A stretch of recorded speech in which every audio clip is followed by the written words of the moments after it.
Hi, my name is Adi Liraz. I am a Berlin-based artist, interdisciplinary artist. This means I use different tools to create conceptual art.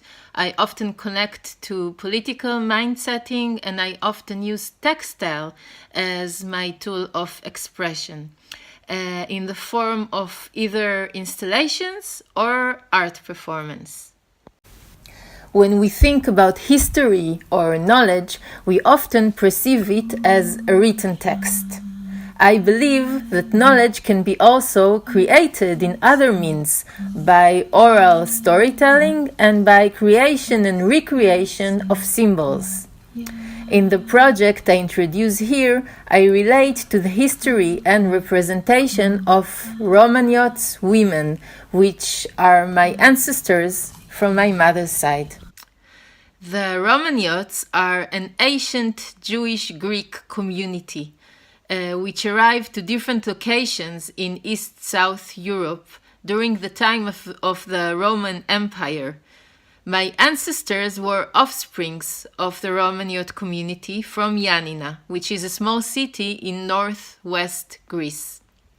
During the Spanish Inquisition in the 16th century, many Spanish Jews or Sephardic migrated to Greece, mixed and influenced with their culture and tradition on the local Jewish culture. Ioannina, which is surrounded with mountains and lakes, was hard to approach, and therefore succeeded to maintain much of the Romaniot traditions until the 1940s, when Germans occupied Greece and murdered most of the Greek Jewish community. Today, only a very small part of this community stayed in Ioannina. Most of its members who could survive and their offsprings dislocated to different areas worldwide.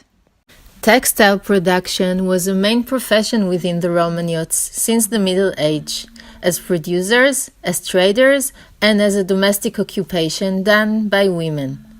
When a girl reached the age of 12, she started learning the art of textile production, sewing, knitting, crocheting, and embroidering.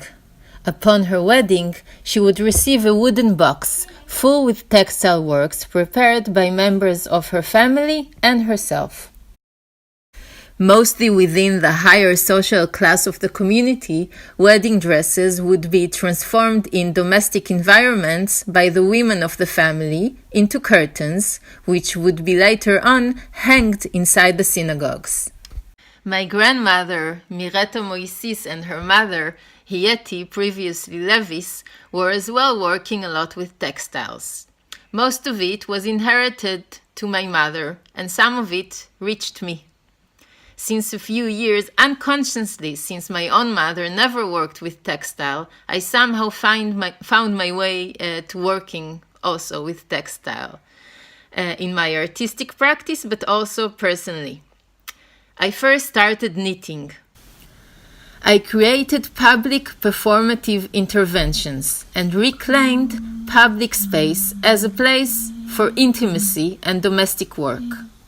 Later on, I started working with collecting old used bedsheets, sewing them together, applying photographs on them, and embroidering on top of it. A while ago, when visiting my parents and sitting with my mother, I realized that a very similar practice was done by my great-grandmother, Hieti. In order to realize this project, I need to pay for flights, for transportation of the art materials between Berlin and Ioannina, partly also for accommodation costs over there and for other costs of documentation, taking visual and voice record of the process and processing it into my own creation. I am also applying to public funds in order to be able to create this project, but this is difficult and until now I haven't received enough funding. Therefore, I'm asking you if you could support this project in any amount you could afford. It would help me very much to promote this project and very important storytelling. I am thanking you for watching and listening until now. And I will be as well very happy to receive your comments, your feedbacks, your ideas, how to realize this project and to have more access to information, to connect to people who are interested in collaborating, to institutions who might be interested in collaborating. I hope very much that you find everything that I told you and showed you interesting, and I hope it was an interesting time, and I hope to have your support in any way possible. Thank you. Bye bye.